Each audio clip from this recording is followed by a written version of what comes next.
নমস্কার বন্ধুরা, এই গরমে বানিয়ে নিতে পারেন ডাঁটা আলু দিয়ে রুই মাছের পাতলা ঝোল। এটা গরম গরম ভাতের সঙ্গে খেতে কিন্তু দারুণ লাগে। আর এই গরমে কিন্তু এই ডাঁটা কিন্তু এখন অনেক পাওয়া যাচ্ছে, বাজারে দেখা মাত্র কিন্তু এই ডাঁটা কিন্তু একদমই ভুলবেন না। তার জন্য এখানে আমি আলু আর ডাঁটাগুলো কেটে ভালো করে ধুয়ে রেখেছি রান্নার জন্য।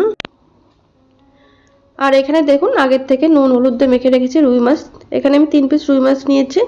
রুই মাছের পরিবর্তে আপনারা কাতলা মাছ হোক বা বাটা মাছ দিয়েও করতে পারেন।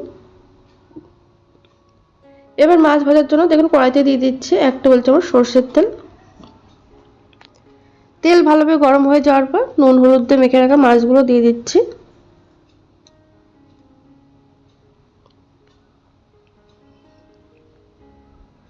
মাছগুলো এবার দুপাশ উল্টে পাল্টে কিন্তু একটু লালচে করে ভেজে নেব।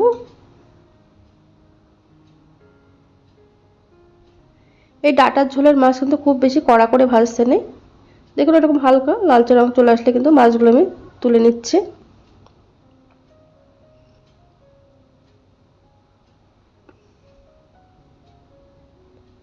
মাছগুলো তুলে নেওয়ার পর ওই তেলের মধ্যে আমি দিয়ে দিচ্ছি ফোড়ন, হাফ চা চামচ মতো কালো জিরে, দিয়ে দেবো এর মধ্যে হাফ চা চামচ মতো গোটা জিরে।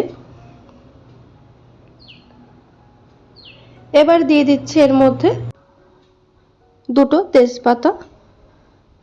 ফোড়নটা একটু নাড়াচাড়া করে নেওয়ার পর এর মধ্যে দিয়ে দিচ্ছি একটা বড় সাইজের কেটে নেওয়া আলু। আলু আর ডাঁটা কিন্তু একই মাপ করে আমি কেটে নিয়েছি। আলুগুলো এবার লো টু মিডিয়াম আছে কিন্তু 1 মিনিট ভেজে নেব।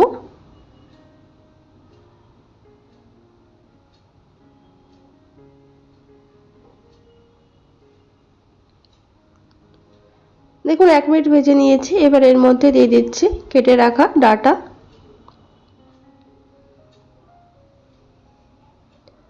ডাঁটা আর আলু কিন্তু এইখানে আরও 1 মিনিট ভেজে নিতে হবে।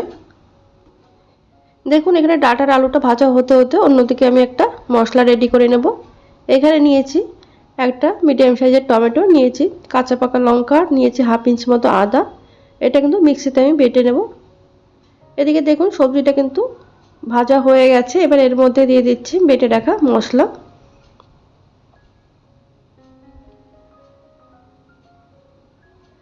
এই রান্নাতে কিন্তু খুবই কম তেল মশলায় তৈরি হয়, খেতে কিন্তু অসাধারণ হয়। এইভাবে একবার বাড়িতে বানিয়ে দেখবেন, আশা করি সবার ভীষণ ভালো লাগবে। দেখুন মশলাটা দিয়ে সবজির সঙ্গে কিছুক্ষণ কষিয়ে নিতে হবে যাতে করে মশলার কাঁচা গন্ধটা চলে যায়। এবার এর মধ্যে দিয়ে দিচ্ছি আমি হাফ চা চামচ মতো জিরের গুঁড়ো, হাফ চা চামচ মতো ধনে গুঁড়ো, দিয়ে দেবো এর মধ্যে হাফ চা চামচ মতো হলুদ, আর দিয়ে দিচ্ছি স্বাদ মতন নুন।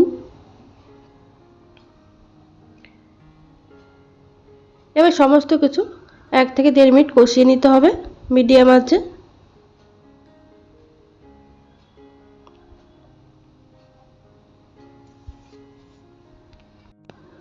মশলা খুব ভালোভাবে কষানো হয়ে গেছে। এবার এর মধ্যে আমি দিয়ে দিচ্ছি জল। এখানে আমি গরম জল ব্যবহার করছি। গরম জল দিয়ে খুব ভালো করে মিশিয়ে নিতে হবে। যেহেতু এই রান্নাটা একটু পাতলা বা একটু ঝোল ঝোল হবে, তার জন্য জলের পরিমাণটা কিন্তু একটু বেশিই দিয়েছি আমি এখানে।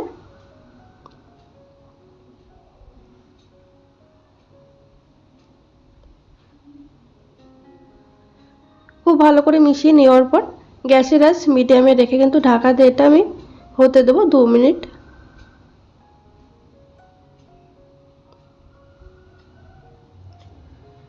দেখুন 2 মিনিট রান্না করে নিয়েছি, এখনও কিন্তু ডাঁটা পুরোপুরি নরম হয়নি। এবারে ঢাকনাটা খুলে একটু নাড়াচাড়া করে মিশিয়ে নেওয়ার পর এর মধ্যে আমি দিয়ে দেবো ভেজে রাখা মাছ। দেখুন এইখানে মাছগুলো আমি দিয়ে দিচ্ছি। মাছগুলো ঝোলের সঙ্গে দিয়ে আরও কিন্তু কিছুক্ষণ ফুটিয়ে নিতে হবে।